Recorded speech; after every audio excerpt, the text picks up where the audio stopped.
dia, queridos. Bom dia. É muito bom ter você aqui. Amém. É muito bom estarmos juntos depois de uma semana de trabalho, de lutas, de descanso, de lazer. É muito bom estar junto outra vez. Hoje nós estamos felizes porque podemos ter conosco a presença de alguns irmãos que nos visitam. A irmã Rosa Luciano está conosco hoje pela primeira vez. Seja bem-vinda, irmã Rosa. Também a irmã Maria José, seja muito bem-vinda. Deus abençoe você. E o casal, pastor Arthur e Andréia, que pela primeira vez estão conosco também. Eu estou dizendo primeira vez que nós esperamos que vocês possam voltar. É muito bom ter vocês conosco. É muito bom também ter aqueles irmãos que pela primeira vez estão vindo ao culto aqui, nesse salão, como é o caso da irmã Margarida, da Anabela. É muito bom ter vocês aqui. Deus abençoe cada um de vocês. Eu tenho comunicações para fazer para vocês. A primeira delas é que no próximo domingo nós teremos o nosso culto começando às 10, terminando às 11, e vamos ter um coffee break, e logo depois do café nós vamos ter uma reunião. Nós queremos eleger um grupo que vai representar todos nós juntos. Então nós vamos eleger um grupo de 5 ou 7 pessoas. Se você quiser fazer parte dessa liderança, desse grupo que nós chamamos de diretoria executiva, então você pode se candidatar. Não tenha nenhum constrangimento, não pense que você está querendo aparecer, não. Você está querendo assumir compromissos e ajudar no processo de liderança da nossa nova família. Então, no próximo domingo, nós teremos o culto às 10 e logo depois, às 11h15, nós teremos a nossa reunião para escolha da nossa diretoria executiva. Quero também dar uma informação para vocês. Nos dias 10 a 30 de setembro, eu estava muito relutante em dar essa notícia, mas eu vou dar porque eu senti muita firmeza no telefonema que eu fiz anteontem. Eu liguei para a Air Canada e nós marcamos a nossa passagem para o Brasil de 10 a 30 de setembro. Então, durante a nossa ausência, nós teremos uma escala de pregadores, a liderança vai estar tratando disso também, mas graças a Deus que Deus nos deu a bênção de ter pregadores leigos entre nós, e eles vão nos ajudar durante esse período em que eu estarei ausente no Brasil. Então, essas duas informações eu queria dar para vocês. Mas tem só uma outra informação que ainda vai ser definitiva depois da reunião do domingo que vem. Existe a possibilidade de a gente, todo primeiro domingo, a gente celebrar a ceia do Senhor e naquele primeiro domingo a gente ter também a oportunidade para levantar uma oferta específica para um fundo de benevolência. Esse fundo de benevolência servirá para socorrer irmãos em momentos de necessidade. Então, assim como já tivemos no passado, nós vamos apresentar essa ideia na reunião de domingo que vem. Então, ore sobre isso, pense sobre isso, porque no domingo que vem você será chamado a decidir. Curva a sua cabeça e vamos orar. Ó Deus bendito, nós louvamos e bendizemos o teu nome, porque tu és grande. A tua misericórdia dura para sempre, a tua verdade estende-se de geração em geração. Nós estamos aqui reunidos para louvar e bendizer o teu nome, porque só tu és digno de toda honra, de toda glória, de todo louvor. Senhor, nós te pedimos em nome de Jesus, recebe o nosso culto, recebe os nossos louvores, recebe a nossa adoração, recebe também a nossa oração, Senhor, as nossas súplicas. E nós queremos colocar desde já nas tuas mãos o teu servo, pastor Arthur Borges, que vai nos trazer a mensagem que, ó Deus, tu fales ao nosso coração através do teu servo. Essa é a nossa oração e nós a fazemos em nome de Jesus. Amém, Senhor. Amém. Você pode ficar em pé? Nós vamos louvar ao Senhor. Nós vamos cantar. Eu te bendirei em Cristo só, e quão grande é o meu Deus. Vamos louvar ao Senhor.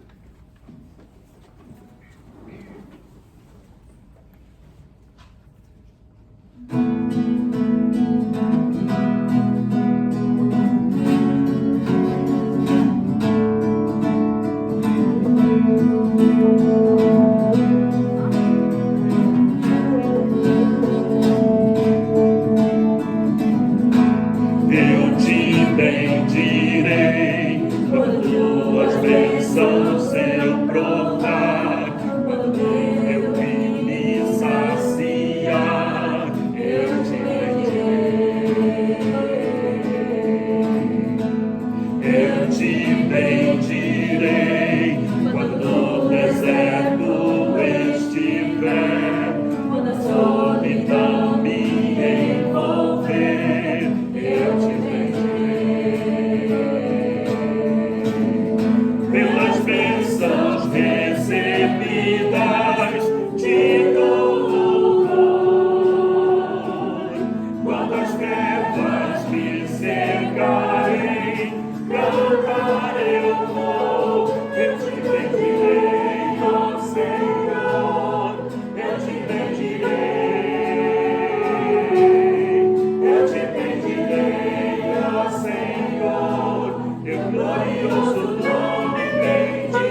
grande é o meu Deus.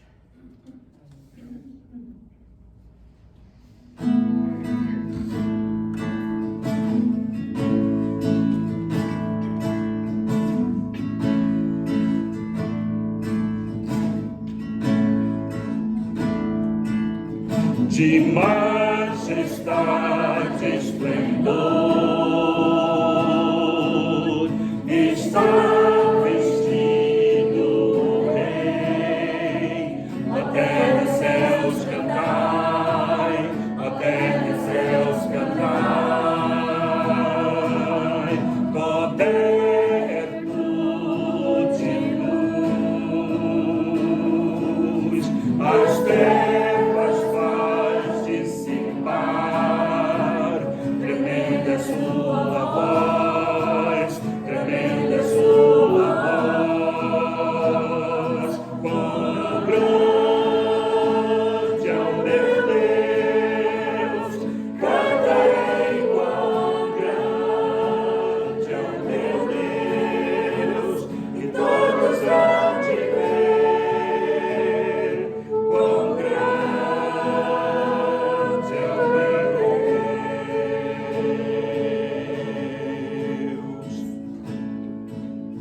eterno é o Senhor, pra sempre o grande eu sou, princípio e fim, princípio e fim, só Ele é fiel, o Deus Emmanuel,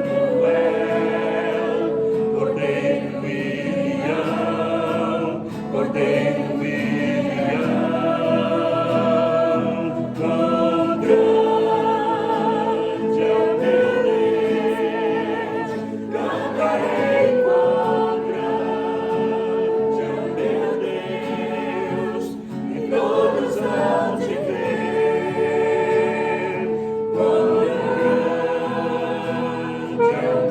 meu Deus. Outro nome igual não há.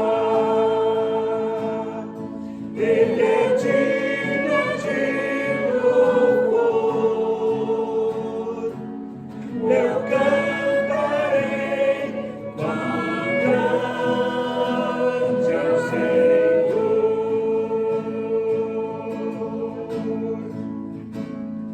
Quão grande é o meu Deus, cantarei, quão grande é o meu Deus, e todos vão te ver. Quão grande é o meu Deus.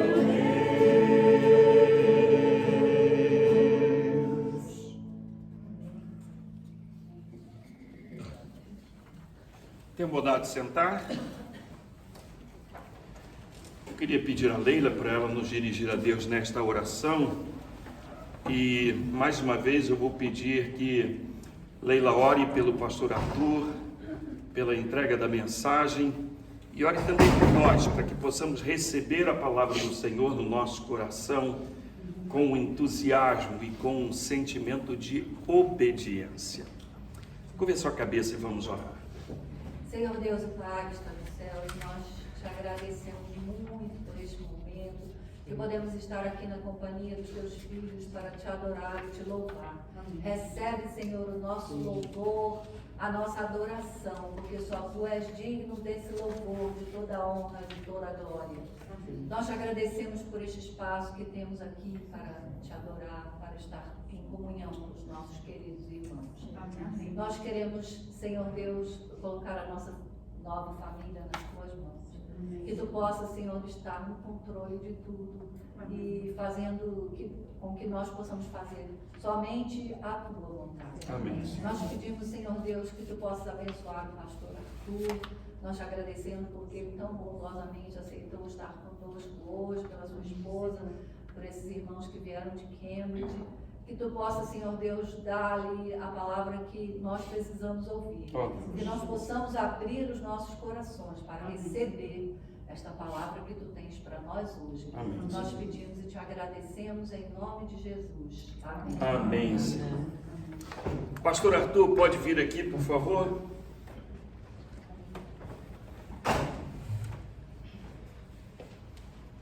Aqui o pastor pode ficar sem máscara. É uma alegria muito grande para nós receber o pastor Arthur. Ele é brasileiro, natural do estado da Bahia, do Pará, desculpa, natural do estado do Pará, é um paraense. Eu até pensei, eu ainda não tinha tido o privilégio de conhecer nenhum paraense aqui no Canadá. Ele é o primeirão, né? E ele viveu em São Paulo e em outros lugares do Brasil. Ele tem pastoreado no Brasil e aqui no Canadá, e atualmente ele está liderando um ministério que tem uma importância extraordinária, que é a divulgação da palavra de Deus. Quando você vai a um hotel e você abre a gaveta da mesinha do lado da cama, você vai encontrar o Novo Testamento ou uma Bíblia. Esse é o ministério dos Gideões. E o pastor o pastor Arthur, ele é o responsável por esse ministério. Interessante que o pastor Arthur, ele é filho de portugueses. E a gente aqui é uma mistura de portugueses e brasileiros, sabe, pastor? Aqui tem gente, tem até um camarada que nasceu em Angola. Tem angolano, olha, aqui tem até, tem açorianos, tem portugueses do continente, tem portugueses de Angola, tem brasileiros de várias regiões do Brasil. Nós aqui somos uma nova família, não é? Deus abençoe muito o pastor, tenha a liberdade de falar aquilo que Deus tem colocado no seu coração. Amém. E talvez a confusão, pastor, com o estado é porque a minha esposa é baiana. Eu acho que eu posso chamá-la da minha baiana também, né? André é soteropolitana, Terra boa. muito boa. Saudade de uma acarajé, de uma muqueca. Eu estou precisando de uma desculpa para voltar lá. Nós estamos casados por quase 15 anos, a gente vai fazer 15 anos de casados nesse ano, em dezembro. Mas surpreendentemente a gente se conheceu perto de Curitiba, numa cidade chamada Lapa, ali no interior do estado do Paraná. Então um paraense natural de Belém conheceu a futura esposa baiana no sul do Brasil, no Paraná. Deus tem um senso de humor incrível. Queridos, nós estamos passando por um período das nossas vidas que, pelo menos no meu tempo de vida de quase 40 anos, sem precedentes. Não que nós não tivemos nesses 40 anos outras pandemias, né? H1N1 foi uma pandemia, o ebola, que precede um pouquinho aí, mas que teve algumas ressurgências também, a pandemia.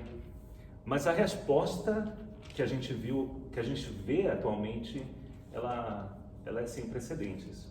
Até nos meados de 1918 a 1920, quando houve a explosão da gripe espanhola, que foi a que mais matou pessoas no último século, eles ficaram fechados em lockdown, muitos locais, por 2 semanas.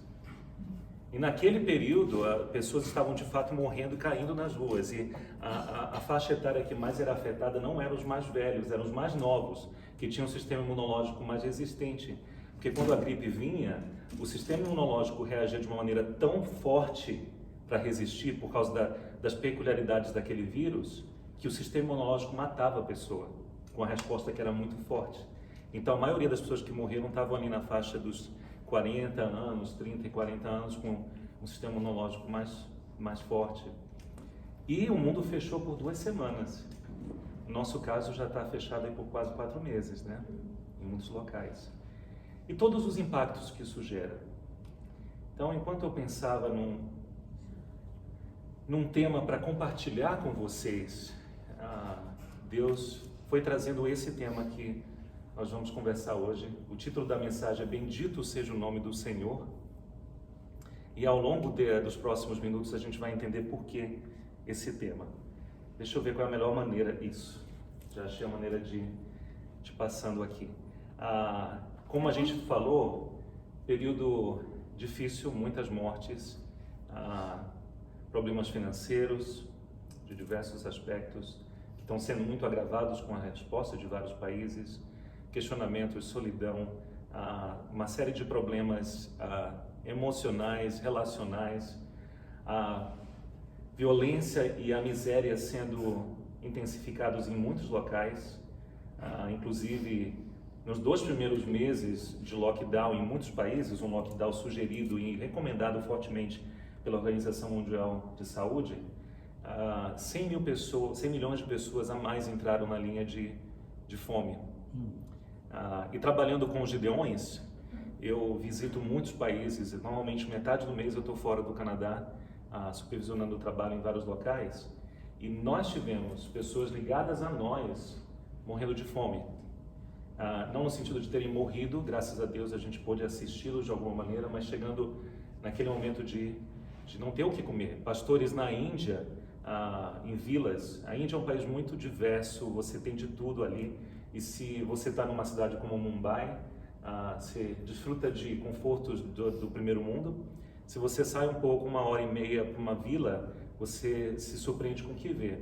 E pastores nessas vilas, por não estarem mais tendo cultos, não tinham mais o que comer, porque toda a renda deles vinha das ofertas que eram doadas no final de semana.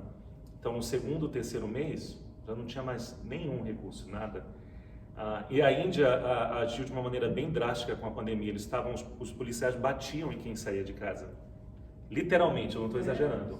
Com os sticks, né, com aqueles cacetetezinhos, alguns maiores que outros, eles batiam em você se eles te pegassem na rua.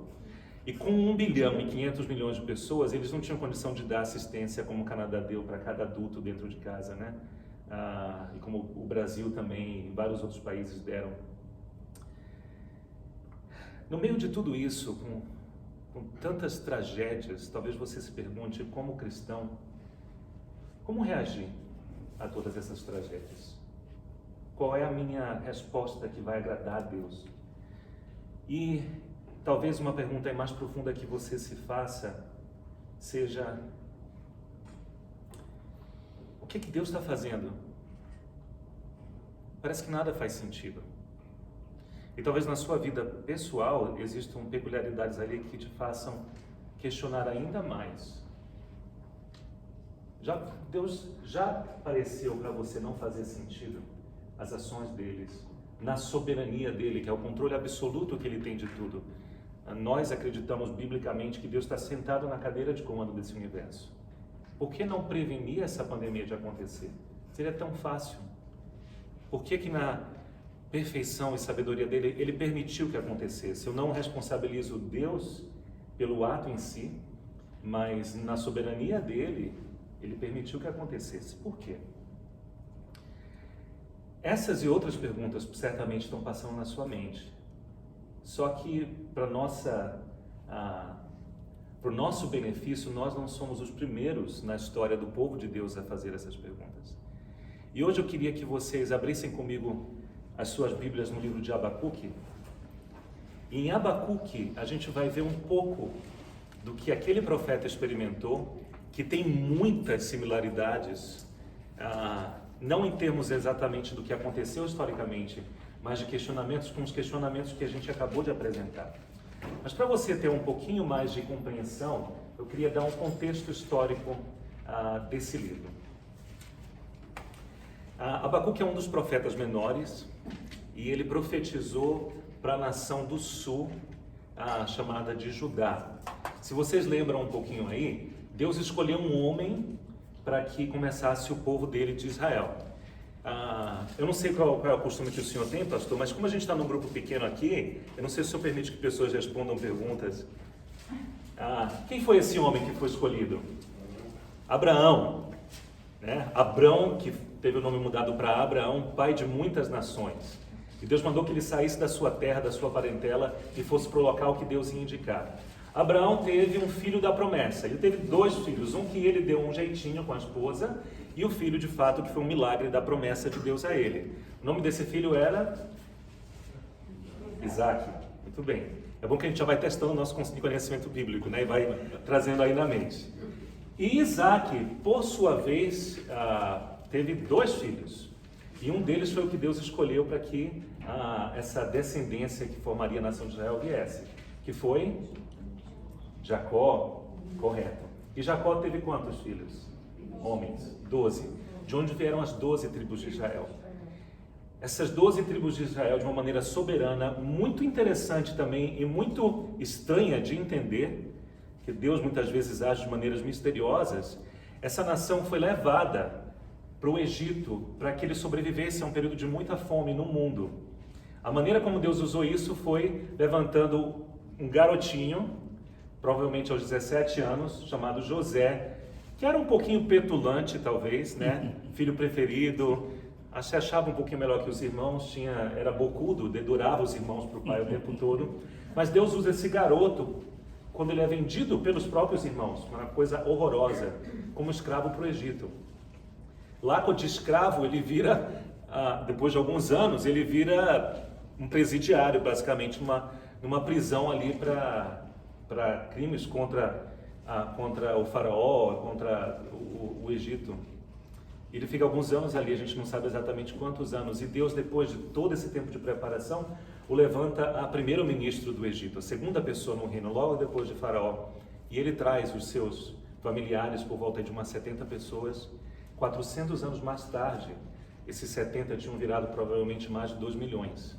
E Moisés os tira do Egito e os leva para a Terra Prometida. Eles entram ali na Terra Prometida 40 anos mais tarde, sob a liderança de Josué. E alguns anos mais tarde, a gente está correndo aí bastante, senão a gente vai ficar a manhã inteira aqui só com a parte histórica, eles formam o reino de Israel. Durante 120 anos, esse reino teve uma liderança centralizada na pessoa de um único rei, que era da dinastia davídica depois. Primeiro começou com Saul, que o povo escolheu e Deus permitiu que se tornasse rei, a aparência dele se sobrepujava, mas em seguida veio um rei realmente de acordo com o coração de Deus, Davi, e seu filho Salomão, 40 anos cada um, nesse período que a gente conhece como Reino Unido, onde todas essas tribos estavam debaixo de um único rei.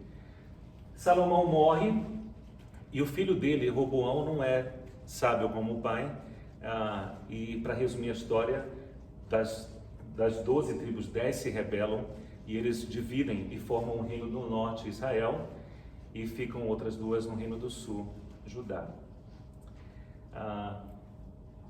Durante esse período do reino dividido, foi quando vários profetas começaram a alertar a nação sobre o risco de se afastar de Deus e as consequências que isso traria.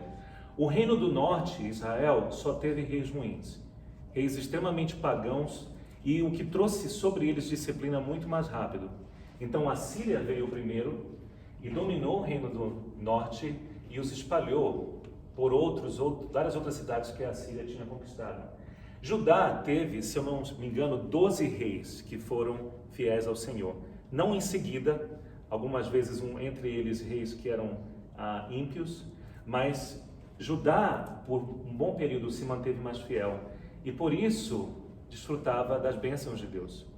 Eventualmente Judá se afastou, a nação começou a imitar os povos em volta, muita idolatria, paganismo, e é nesse contexto que o profeta Abacuque, que vocês estão vendo ali, no século VII a.C., é levantado por Deus para profetizar. E interessante que esse livro, diferente, por exemplo, de Amós e de outros profetas menores, não traz nenhuma opção de mudança, de arrependimento.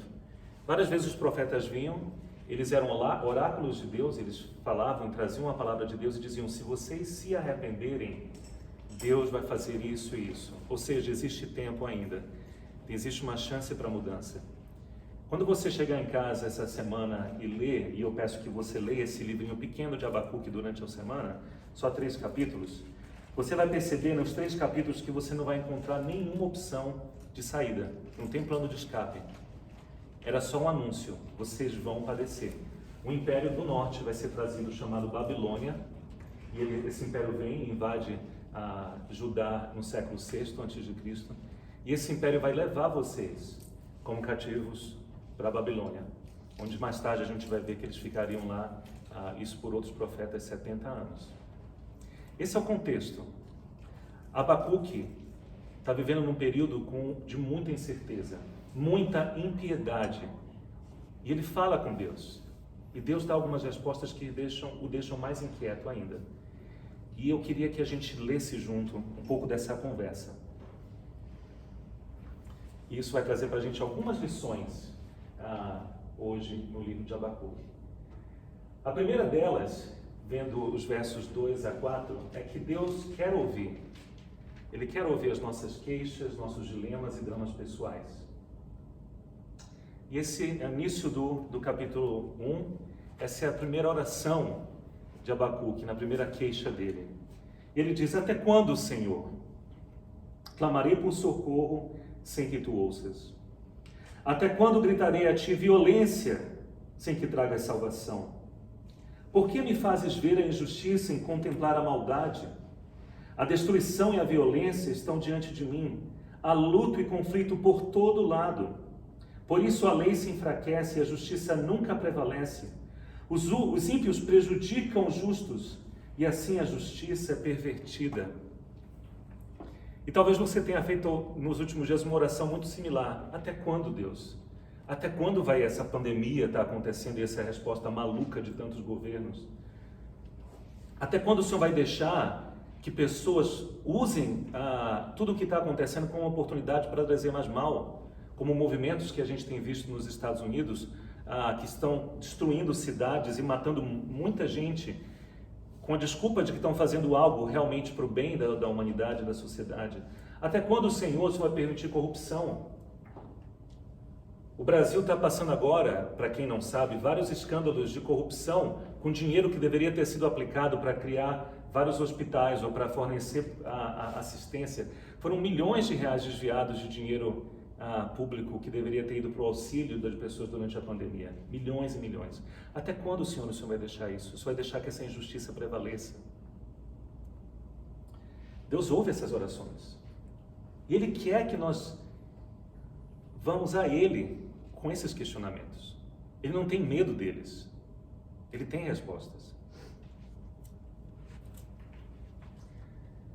O Novo Testamento confirma essa ideia de que Deus quer que nós nos aproximemos a Ele com perguntas.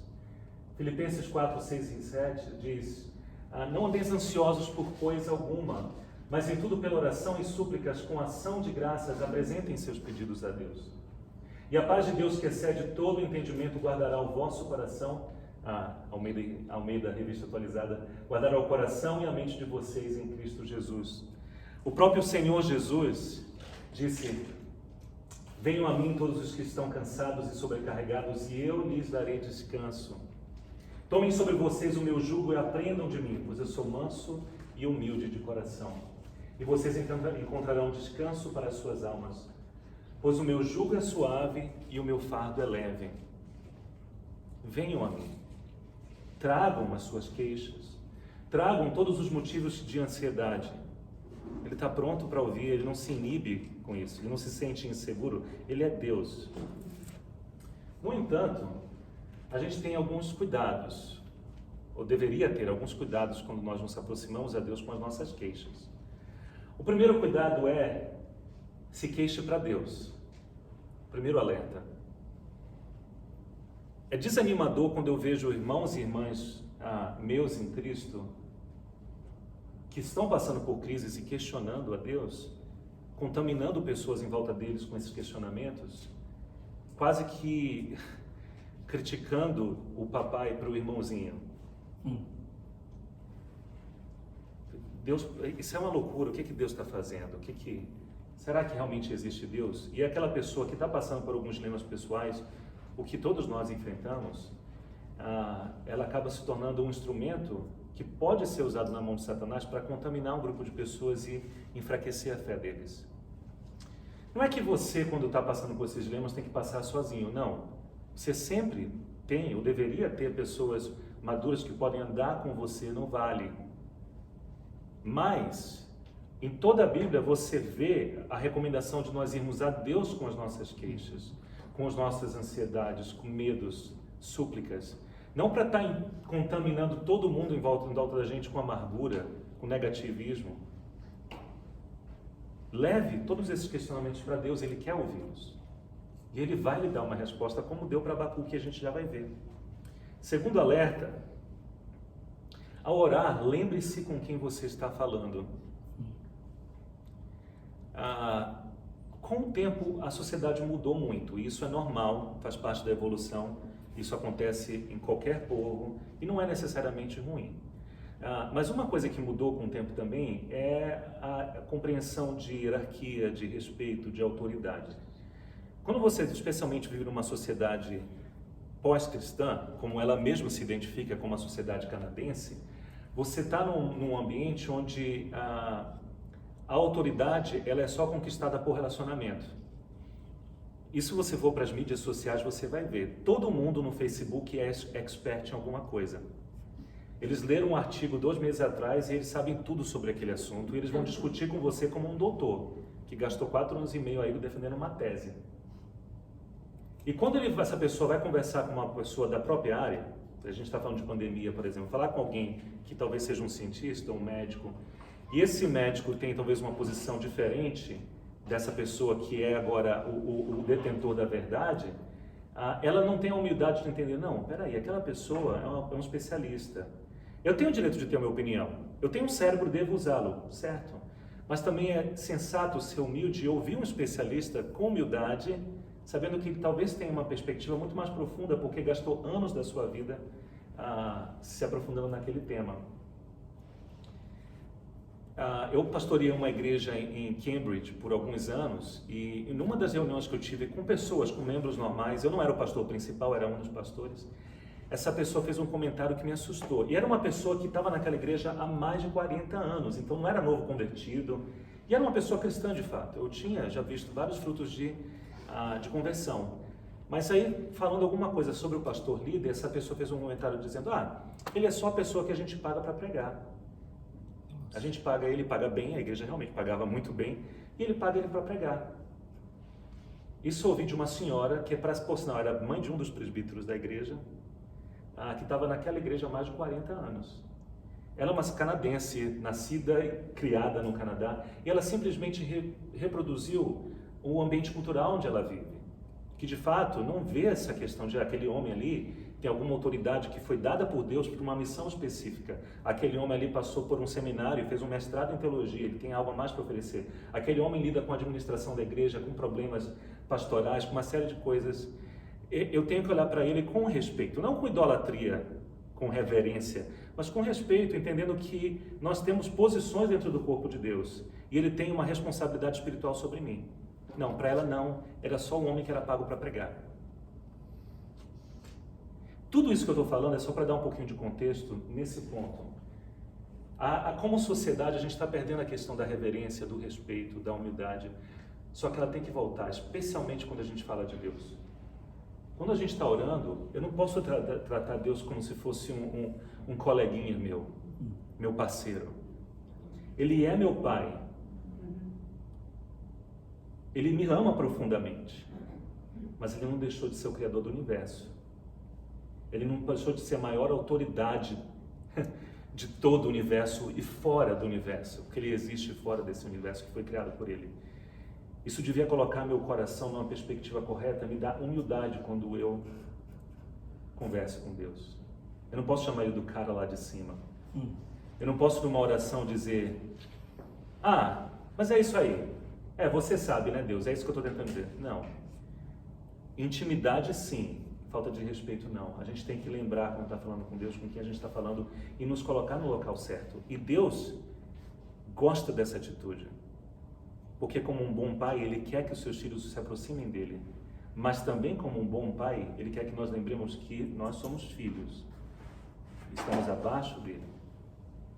E o último alerta nesse ponto é que mesmo na sua incompreensão, mesmo quando ainda, depois de você ter levado suas queixas e receber uma resposta de Deus, e essa resposta não fizer sentido, você ainda pode confiar em Deus, na bondade dEle, na sua sabedoria e na sua soberania. Mas o livro de Abacuque não termina ali, ele continua. E a segunda parte desse capítulo vai salientar essa lição, que as ações de Deus muitas vezes não fazem sentido para a gente. Então leiam comigo, por favor, os próximos versículos, que são a resposta de Deus à queixa de Abacuque.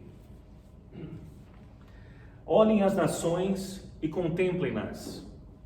Fiquem atônitos e pasmem, pois no dia de vocês farei algo em que não creriam se lhes fosse contado. Estou trazendo os babilônios, nação cruel e impiedosa, que marcha por toda a extensão da terra para apoderar-se de moradias que não lhe pertencem. É uma nação apavorante e temível, que cria a sua própria justiça e promove a sua própria honra. Seus cavalos são mais velozes que os leopardos, mais ferozes que os lobos do crepúsculo. Sua cavalaria vem de longe, seus cavalos vêm a galope. Vem voando como aves de rapina que mergulha para devorar. Todos vêm prontos para a violência. Suas hordas avançam como o vento do deserto, fazendo tantos prisioneiros como a areia da praia. Menosprezam os reis e zombam dos governantes. Riem de todas as cidades fortificadas, pois constroem rampas de terra e por elas as conquistam. Depois passam como o vento e prosseguem. Homens carregados de culpa e que têm por Deus a sua própria força. Que visão assustadora. O profeta chega com Deus e diz: Senhor, até quando eu vou clamar violência e injustiça? O Senhor não vai fazer nada. Olha esse povo ao meu redor aqui em Judá. Ímpio, o povo que te conhece vivendo como pagãos, devorando uns aos outros, levando uns aos outros aos tribunais, destruindo as suas próprias vidas. E a resposta de Deus é: sim, eu estou vendo isso. E a minha solução, eu vou trazer os babilônios, que são 10 vezes muito piores do que os judeus, para destruir essa terra e para escravizar todo mundo aqui. É mais ou menos, para dar um pouquinho de contexto, ajudar você a sentir, é mais ou menos como se você um dia fosse orar e dissesse: Senhor, eu não aguento mais esse vizinho chato. Chato, barulhento, fedido, bagunçado. Senhor, dá um jeito nesse homem, porque eu não estou mais aguentando. E a resposta de Deus diz: pode deixar, eu vou trazer um terremoto, um furacão amanhã e vai destruir toda a rua de vocês. Como é que é? Eu estou pedindo para o Senhor lidar com o problema dele e o Senhor vai destruir tudo, inclusive eu vou entrar junto no pacote? Essa vai ser a minha solução. Não fez sentido para ele. Deus sabia o que estava fazendo. E eu vou comentar mais tarde o que a gente, olhando para trás, consegue entender. O que é muito mais fácil do que quando você está no olho do furacão. Avaliar a história em retrospectiva é muito mais fácil do que tentar interpretar os acontecimentos enquanto eles acontecem. Mas esse profeta passou pela mesma coisa que você provavelmente passa muitas vezes na sua própria vida. Senhor, não está fazendo sentido. Não faz sentido. Perdão, deixei de passar a segunda parte ali do texto. Aí, Abacuque ouve a resposta do Senhor, não se contenta com toda a sua perplexidade e traz a segunda queixa dele. Vai estar no verso 12, você pode acompanhar comigo. Senhor, tu não és desde a eternidade? Meu Deus, meu santo, tu não morrerás. Senhor, tu designaste essa nação para executar juízo. Ó rocha, determinaste que ela aplicasse castigo. Teus olhos são puros que não suportam ver o mal. Não podes tolerar a maldade. Então por que toleras os perversos?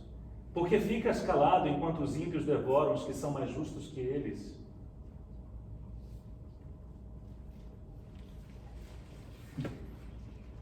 Abacuque fala basicamente o que eu tinha falado para vocês. Senhor, não faz sentido nenhum. O Senhor vai usar uma nação que é muito pior, muito mais ímpia, muito mais pagã, idólatra, cruel do que nós para vir destruir toda essa terra e nos levar cativos daqui? Como é? Como assim? E ainda nesse ponto da nossa incompreensão dos caminhos de Deus, caminhos misteriosos, eu queria trazer alguns alertas para os irmãos, antes da gente continuar no restante desse livro lindo, tão curto e tão poderoso. O primeiro alerta é que Deus não deve explicações a ninguém.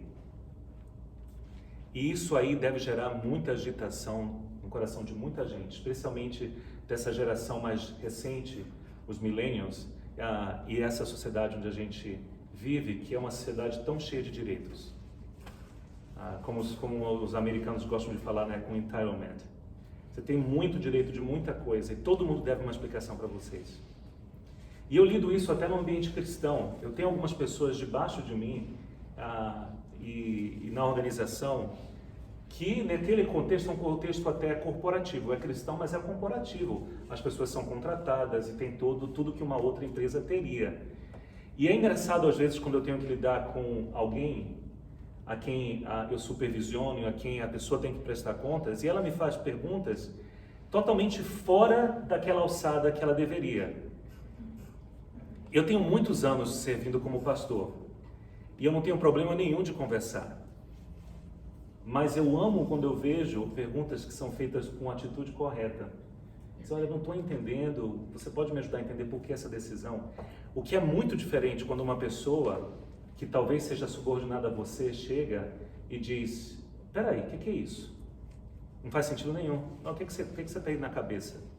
E surpreendentemente eu já recebi esse approach aí, esse comportamento aqui no Canadá, mais fortemente do que eu já tinha experimentado no Brasil, muito mais fortemente. E me incomodou muito. Agora, pega essa perspectiva aí e multiplica ela à milésima potência.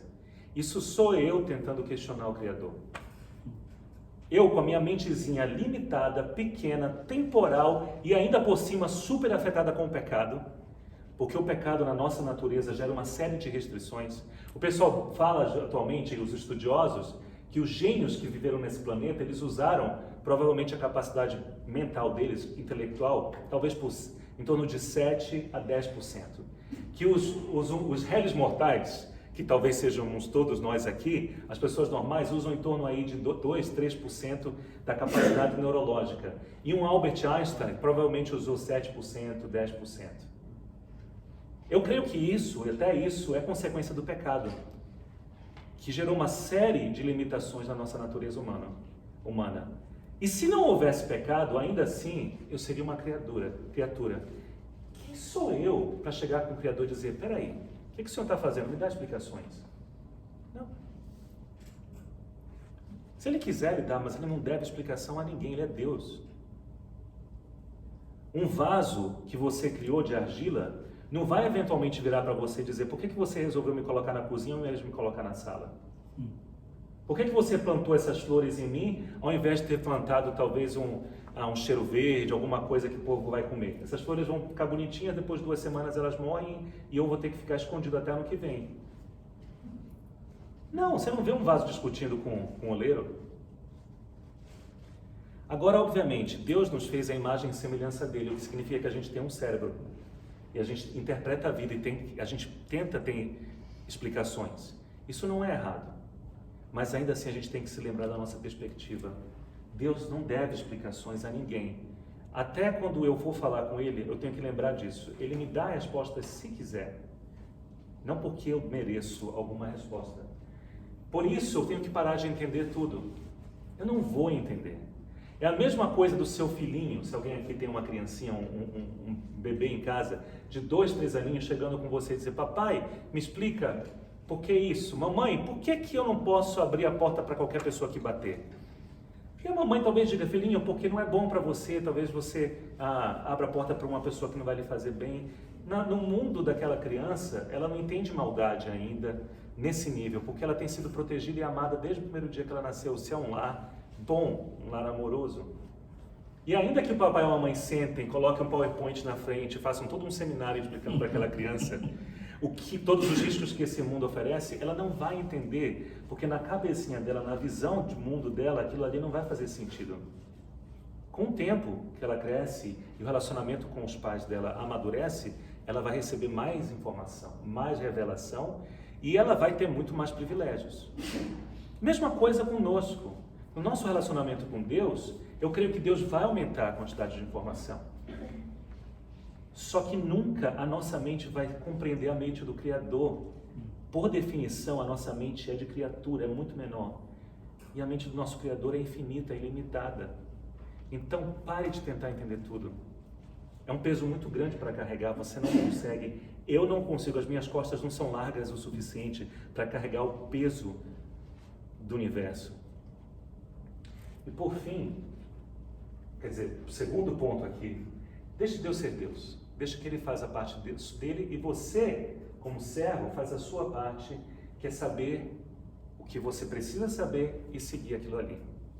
A Bíblia é inspirada, ela tem autoridade de Gênesis a Apocalipse, mas algumas passagens, que graças a Deus não são muitas, elas são um pouquinho obscuras. E é por isso que a gente tem às vezes divisões denominacionais, questionamentos. Algumas passagens bíblicas não estão tão claras. E toda pessoa que estuda um pouco de teologia aprende que quando você se depara com uma passagem difícil, que uma interpretação óbvia não está ali clara, você tem que interpretar aquela passagem obscura à luz de outros ensinamentos da Bíblia, do conjunto de livros inspirados, que vão colocar luz sobre aquele ponto obscuro. Então você traz orientação de onde há certeza e clareza e tenta aplicar o máximo possível para aquele ponto obscuro. Um dos meus professores do seminário, usando esse princípio, ele dizia que quando nós passássemos por vales, por momentos sombrios da vida, a gente devia continuar andando debaixo da luz de outrora, de quando a vida parecia mais clara e as direções de Deus eram bem mais precisas. Então, na escuridão, eu vou andar de acordo com a luz, com a informação que eu já recebi. A gente não vai ter respostas sempre, especialmente quando nós passarmos por crise. Mas nessas crises, você não vai ter uma amnésia súbita e seletiva, onde você vai esquecer tudo o que você já aprendeu sobre a vontade de Deus para a sua vida. Continue vivendo de acordo com aquele conhecimento. Continue fazendo aquilo que você já sabe o que deve fazer. Para dar um exemplo pessoal, eu estou me questionando nesse momento até quando, pessoalmente, eu devo me comportar de forma ordeira e pacífica, com tantas limitações que estão sendo colocadas sobre nós, sobre o governo. Alguns momentos eu acho que o governo está exagerando, indo além do que deveria, desrespeitando alguns princípios constitucionais. No entanto, eu não estou certo de nada. Tanto não estou certo que ainda não peguei nenhum panfleto para ir protestar na frente do parlamento lá em Ottawa. Eu estou observando muita coisa. Mas enquanto eu estou tentando entender o que Deus quer que eu faça, eu vou continuar me comportando de acordo com toda a revelação que eu já recebi de Deus, toda a compreensão da vontade dele, que inclui orar pelas autoridades governamentais, que inclui viver uma vida de paz, que inclui se submeter ao máximo. E se em algum momento essa autoridade me pedir para fazer algo que vai contra o caráter de Deus, aí eu vou ter claramente algo objetivo para dizer, sinto muito, aqui é o seu limite. Daqui você não passa, eu estou disposto a pagar o preço de defender o que eu creio ser a vontade de Deus para a minha vida, porque Deus está acima de você, como autoridade governamental. Até que esse ponto não chegue, eu vou tentar fazer tudo como eu já sei que deve ser feito, nesse período de vale que a gente está experimentando. Mas vamos continuar aqui. Desculpa, queridos, o mouse é bem sensível. Nem sempre você vai ter as respostas. Você sempre pode trazer suas queixas. Agora, algo que acalenta o nosso coração é que nós não fomos os primeiros a passar por essas crises e perguntar essas perguntas, né? O nosso querido irmão Jó, que vocês conhecem bem, que experimentou muito mais sofrimento que qualquer um de nós, eu creio que já experimentamos nessa vida, enquanto ele trazia esses questionamentos todos, ele falou o seguinte: ele respondeu a um dos seus amigos que o questionavam, que tentavam convencê-lo que ele devia estar pagando o preço de algum pecado que ele fez, que ele cometeu.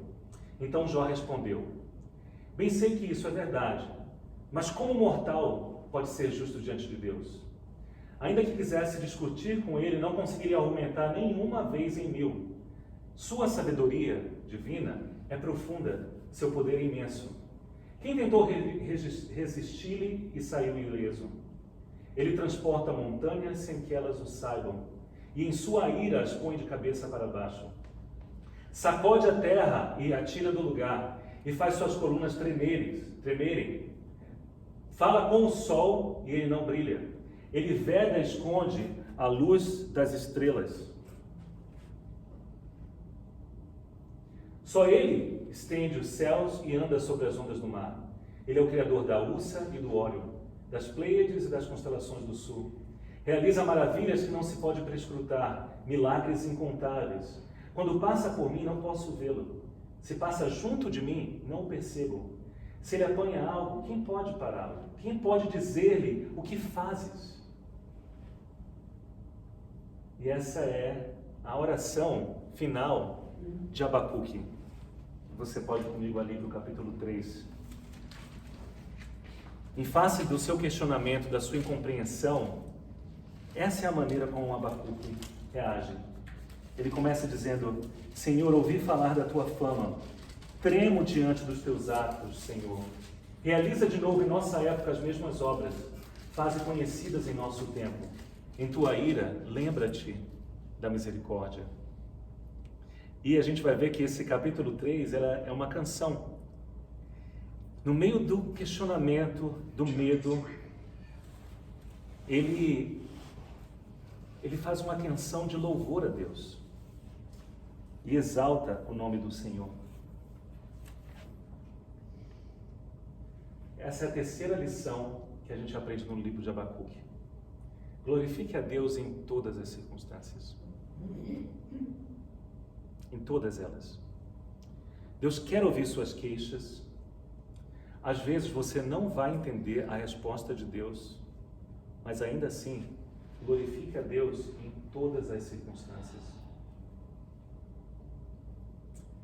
Jó 1:21, na revista atualizada, diz: Nu saí do ventre de minha mãe e nu voltarei. O Senhor o deu, o Senhor o tomou, bendito seja o nome do Senhor. 1 Coríntios 10:31 diz: Assim, quer vocês comam, bebam ou façam qualquer outra coisa, façam tudo para a glória de Deus. E a aplicação final é: confie em Deus. Depois de levar suas queixas, depois de receber a orientação de Deus, a resposta dele, quando você a recebe, nem sempre Deus vai dar uma resposta clara como ele deu para Abacuque aqui.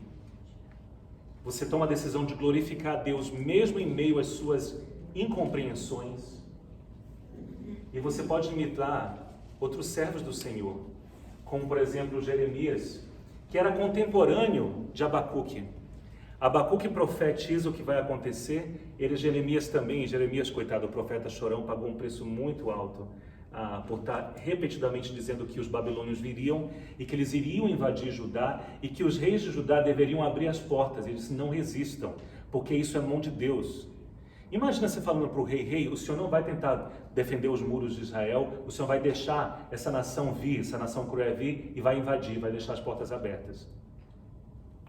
Mas quando esse povo é levado para lá, para o cativeiro babilônico, essa é a palavra que Jeremias fala para eles, que vem do Senhor.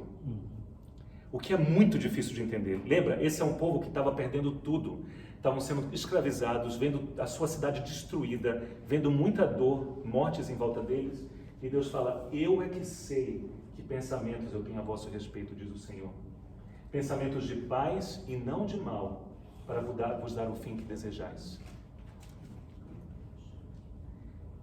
E uma das coisas, pelo menos que acontece ali, é que depois daqueles 70 anos no cativeiro, Israel nunca mais vai voltar a adorar os ídolos cananeus em volta deles.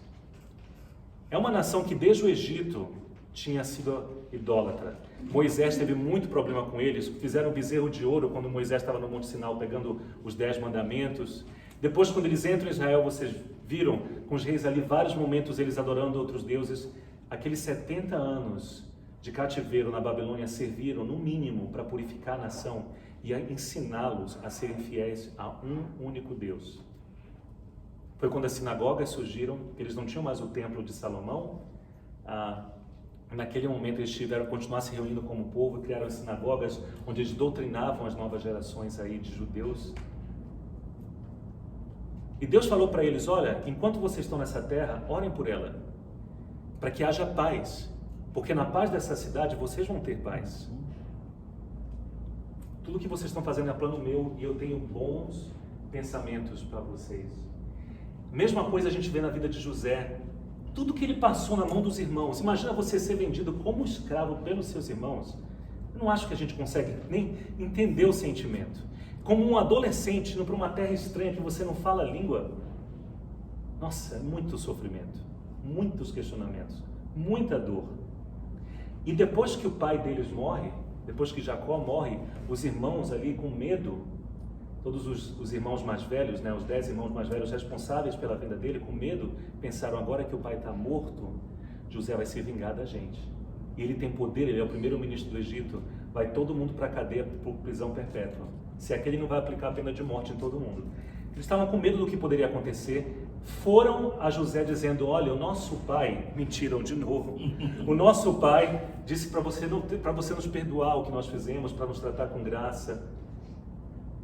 O que Jacó não tinha dito nada, mas eles estavam tentando achar um jeitinho ali de se proteger, e Jacó já morto não tinha nem como ele corrigir o erro, por mentira deles. E essa é a resposta de José. Vocês planejaram mal contra mim. Ele não amenizou as coisas, não, nada que aconteceu, não vale nem a pena lembrar, não foi nada. Não, foi muito. Vocês planejaram mal contra mim, mas Deus o tornou em bem, para que hoje fosse preservada a vida de muitos. Porque se aquela nação não tivesse ido para o Egito, eles iam todos morrer de fome onde eles estavam. Essa é a perspectiva de alguém que confia em Deus, na soberania dele, mesmo sem entender. Mesmo na sua incompreensão, confie na bondade, na soberania e na sabedoria de Deus. E a aplicação que eu queria que vocês levassem para casa, que é um relembrete do segundo ponto. Pare de tentar entender tudo. Você não vai conseguir, porque sua mente não foi desenhada para isso. Sua mente não é a mente de criador, é de criatura. Entenda aquilo que você pode entender. Aquilo que está acima de você, deixe com Deus. Deixe Deus ser Deus. E faça aquilo que você já sabe que deve fazer. E a nossa vida, queridos, em muitos aspectos vai parecer com esse quebra-cabeça que está aqui atrás. Alguém aqui gosta de quebra-cabeças? Qual é o nome da irmã? Olinda? Deolinda, vamos supor que eu gostei muito da senhora, achei muito simpática, o que é verdade. E semana que vem, quando a gente se vê, se nós nos virmos semana que vem, eu vou lhe trazer um quebra-cabeça lindo, novinho, daqueles assim que dá vontade de colocar num quadro e pôr na parede.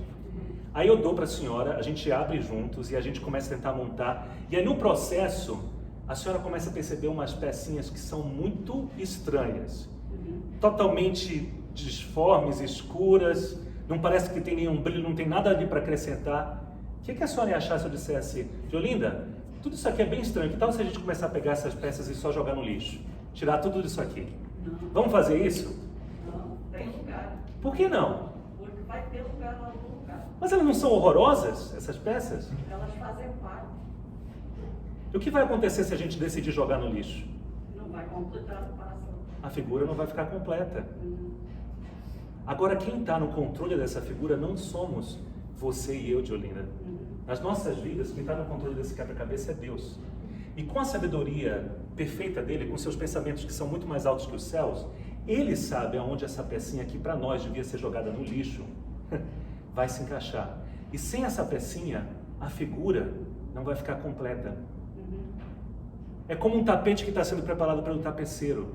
O tapeceiro prepara o tapete pelas costas, ele vai costurando pelas costas. E você, se fosse visitar a casa dele e visse, nossa, que trabalho fez, você gastou tempo com isso daí?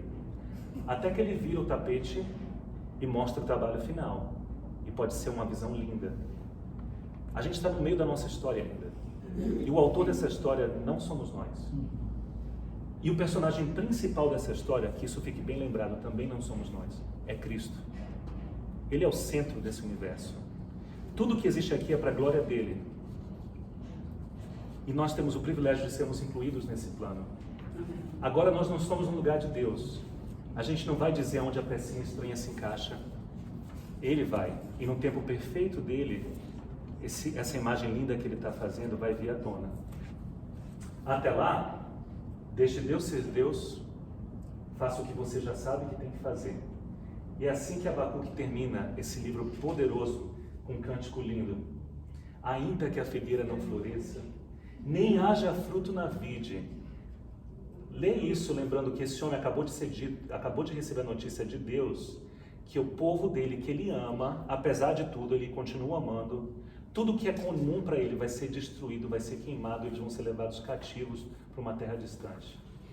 Ainda que a figueira não floresça, nem haja fruto na vide, o produto da oliveira minta e os campos não produzam mantimentos, as ovelhas sejam arrebatadas do aprisco, e nos currais não haja gado, ou seja, tudo que era comum e certo para eles, ainda que tudo isso mude, todavia eu me alegro no Senhor, exulto no Deus da minha salvação. O Senhor é a minha fortaleza, o Senhor Deus é a minha fortaleza, e faz os meus pés como os da corça, e me faz andar altaneiramente. Ao mestre do canto, faz disso uma música para a gente cantar e celebrar o Senhor. Bendito seja o nome do Senhor. Amém. Na nossa incompreensão, Ele continua sendo Deus e a gente pode confiar nele. E antes de eu orar com os irmãos, eu não sei, pastor, se eu já passei muito do meu tempo, me perdoe. Antes de eu encerrar, eu queria compartilhar algo pessoal com os irmãos, para lhes mostrar que a gente não vai ter realmente muitas respostas, né? E que a gente ainda assim, apesar da incompreensão, a gente pode continuar confiando e vivendo uma vida que vai bendizer o nome do Senhor. Sou brasileiro e morei a maior parte da minha vida no Brasil e recebi pais amorosos, que não eram cristãos, mas se converteram na minha infância e já na minha vida adulta eles já eram cristãos por um bom período de tempo. Mas a vida acontece para todos. E meu pai, nos últimos 2 anos, estava lutando contra o banco onde ele trabalhou por 43 anos. Descobriu alguns esquemas de corrupção naquele banco, é um banco federal. Tentou trazer à tona, mas é muito difícil você vencer a máquina de corrupção brasileira. E começou a ficar muito abatido. Cristão, e nos últimos anos muito mais próximo de Deus, o sofrimento o aproximou muito de Deus. Levou numa primeira instância, o juiz talvez subornado negou tudo, disse que estava tudo bem, ele continuou colocando tudo ali em jogo, inclusive o que ele tinha guardado aí para aposentadoria, tentando mostrar o quanto aquele banco estava fazendo um desserviço para a população e o dinheiro que tinha sido roubado. Ele foi um diretor naquele banco por muito tempo e ele, como diretor, teve acesso a tua informação e guardou aquilo para fazer a denúncia para o Ministério Público. Quando ele entrou para fazer a denúncia, claro, o banco o moveu da diretoria porque era um conflito de interesse. Um diretor não pode estar atacando a própria empresa, né? E para resumir a história, esse ano ficou muito mal. A pandemia veio e piorou muito mais. Ele resolveu tentar a ajuda de um psiquiatra também para dar algum medicamento que amenizasse o sofrimento da depressão. E no dia 1º de julho, Canada Day, eu estava acordando um pouco mais tarde. A Andrea trabalhou naquele dia e recebeu as notícias e veio em casa para me dar, porque não conseguiram me contactar. Ela recebeu a ligação que meu pai tinha cometido suicídio no dia 1º de julho. Se jogou do apartamento deles no 15º andar. Deixou uma cartinha explicando o motivo e dizendo os próximos passos que a gente deveria fazer para cuidar da minha mãe e o que mais a gente poderia fazer. Muito triste. Eu não consigo nem começar a explicar para os irmãos todos os sentimentos, conflitos. Como filho mais velho, eu corri tudo que podia, né? Liguei para a empresa, consegui um voo cedo no dia seguinte para ir lá assistir minha mãe. A maior parte da família da mamãe vive atualmente em Portugal, então ela estava desassistida, não tinha ninguém da família dela ali na cidade. E aí consegui um avião no dia seguinte, mas por causa da pandemia demorei 32 horas para chegar em Belém. E quando eu cheguei lá, os primeiros 15 dias foram muito sofridos, de muita correria. E tentando resolver tudo, inquérito policial, resolver coisas em banco e advogados. E todo o tempo com vários, você quando passa por essa experiência, você está numa montanha russa de emoções. Numa hora você se sente mal, se sente culpado, como é que eu não vi que ele estava tão mal? Meu pai era daquela geração de homens muito reservado, que não falam, então ele estava lutando sozinho, e se isolou muito também. Uma hora você se sente culpado, outra hora as emoções têm um pico e você sente raiva. Como é que ele pôde fazer isso com a minha mãe? Os próximos 20 anos de vida da minha mãe, ela vai estar como uma viúva, com a memória do marido que se jogou do apartamento. Muito sofrimento. E muitos questionamentos, queridos. Eu sei que o meu Deus tem todo o poder e seria muito fácil para ele impedir que o meu pai fizesse isso. Uma coisa simples que Deus podia ter feito era que minha mãe visse quando ele foi para a sacada do prédio. O que, por incrível que pareça, ela sempre estava monitorando, porque ele não estava muito bem naqueles dias. Ela não viu, ela estava preparando o café da manhã, ele veio, deu um beijo na sua testa, disse que a amava. A próxima coisa que ela ouve é um barulho estrondoso que ela achou que era um acidente de carro. Correu para a sacada para ver o acidente de carro, viu as sandálias do meu pai no chão e quando olhou para baixo, viu o corpo. Se não fosse a fé que nós temos em Deus, na bondade, na sabedoria dele, na soberania, a gente estaria muito mal. Não que não estejamos, a família está sofrendo ainda. Isso foi quase 2 meses atrás. Mas eu estou impressionado com a minha mãe. Consegui trazê-la para o Canadá, no momento ela está na casa da minha irmã. E cada vez que eu converso com ela, que a gente ora juntos, a primeira parte da oração dela é toda agradecendo a Deus pela vida, pelo cuidado, pelos filhos, pela salvação da alma dela, pela salvação da alma do meu pai, porque a gente tinha certeza que ele era cristão, fez uma burrada enorme que não tem caminho de volta. E a fé dela é tão simples, a qualidade de uma criança, que eu digo, mãe, é incrível como tu estás respondendo a essa situação. Ela disse, filho, eu conheço o meu Deus. Amém. Eu não vou entender nunca o porquê que ele permitiu, mas eu conheço o caráter desse Deus. Amém. É nisso que eu vou me apegar. Ele não é só o nosso Deus, da minha mãe, meu e da minha família. Ele é o Deus de todos nós aqui. O mesmo Deus, com caráter que não muda, que continua sentado na cadeira de comando do universo no meio de uma pandemia. E a gente pode continuar tendo paz e confiar nele. Bendito seja o nome do Senhor. Amém. Amém. Senhor, eu te agradeço por esse tempo aqui com esse grupo de irmãos. Agradeço por essa igreja. Enquanto muitos têm medo atualmente de sair de casa, Deus, esses irmãos decidiram vir aqui juntos como família do Senhor para te glorificar, para te adorar. E a gente faz isso porque a gente confia, primeiramente, que é o nosso Deus que cuida das nossas vidas, de cada detalhe. E esse mesmo Deus nos chama a nos reunirmos como família do Senhor, a nos congregarmos como igreja do Senhor. Obrigado pela vida de cada um aqui, Senhor. Eu conheço pouco ainda essa congregação, o que ela já passou, mas eu conheço o Senhor durante muitos anos, Deus. E eu tenho certeza de que o Senhor cuida dessa congregação. Amém. Eu tenho certeza que o Senhor tem bons planos. Que a palavra que o Senhor deu para ajudar, o Senhor pode dar para eles também. Eu que sei que pensamentos tenho de vós. Amém. Pensamentos de paz e não de mal, para vos dar o fim que desejais. Que nós nos apeguemos nessas promessas, Senhor. Que o Senhor nos ajude nessa semana a te glorificar e bendizer o teu nome em tudo o que experimentarmos. Amém. Que nós possamos brilhar a luz de Cristo em todos os locais que formos e apontar as pessoas para esse caminho de salvação, redenção eterna. Que as nossas almas estejam alimentadas e firmes nessa semana para caminhar contigo e enfrentar todos os desafios que estarão pela frente. Até o dia, Senhor, onde te veremos face a face. Até o dia em que o pecado for varrido dessa criação. E o Senhor vai ter a oportunidade de passar uma eternidade nos explicando a grandeza dos teus feitos e nós te glorificando. Essa é a minha oração, Senhor. Em nome de Jesus. Amém. Amém, Senhor. Amém. Obrigado, pastor.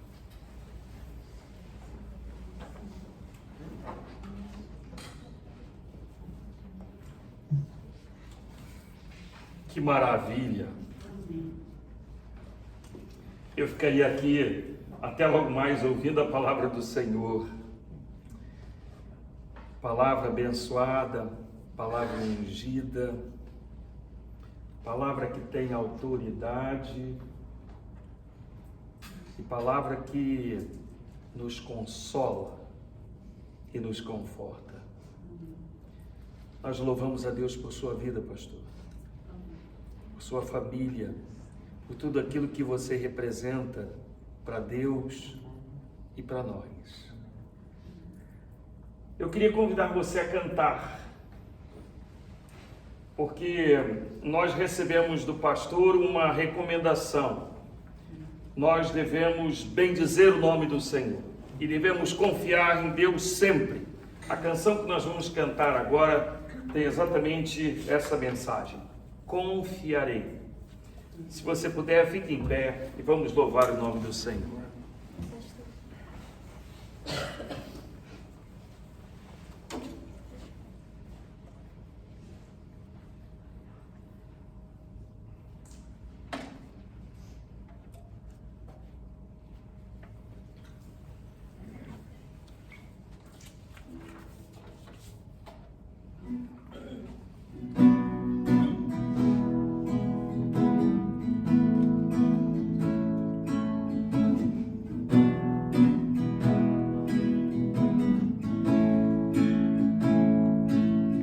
Eu não tenho que andar ansioso,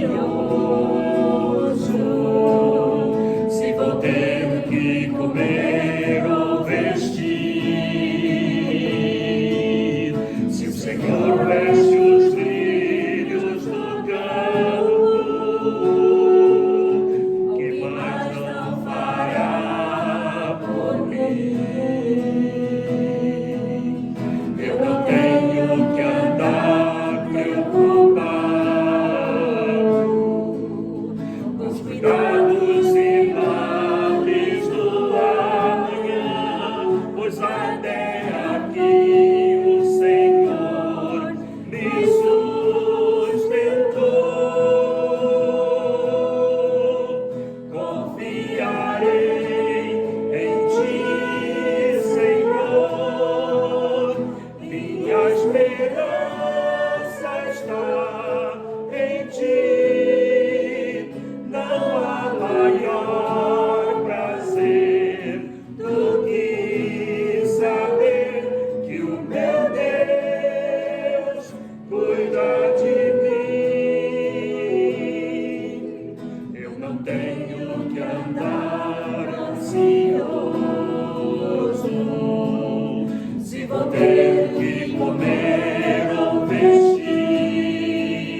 Cuidados e males do amanhã, pois até aqui o Senhor me sustentou.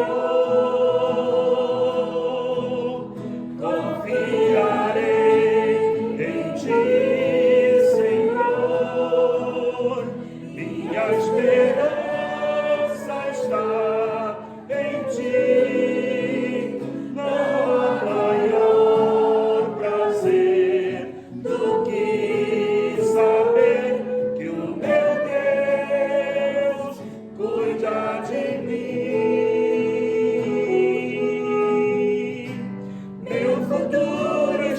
Seguro em Tuas mãos, não importa a circunstância, permanecerei firmado nas promessas que o Senhor me fez. Confiarei em Ti, Senhor. Esperança está em Ti, não há maior prazer do que saber que o meu Deus cuida de mim. Confiarei em Ti, confiarei em Ti, confiarei em Ti.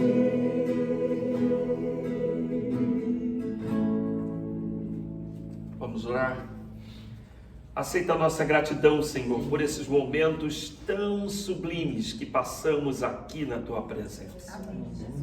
Somos aqui Teu povo reunido. Daqui a instantes seremos Teu povo espalhado. Por onde quer que a gente for, onde a planta do nosso pé pisar, Tua glória seja vista em nós. Ó Deus bendito, essa é a nossa oração e esse é o nosso desejo, que a Tua glória seja vista em nós.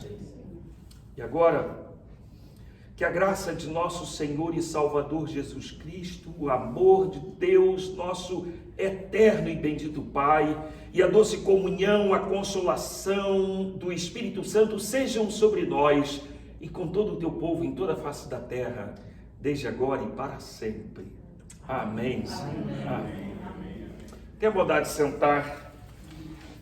Se você trouxe ofertas, dízimos para dedicar ao Senhor, então você pode entregar a Joca, a Silvio e a Finusa. Eles vão se juntar e vão contar as suas ofertas.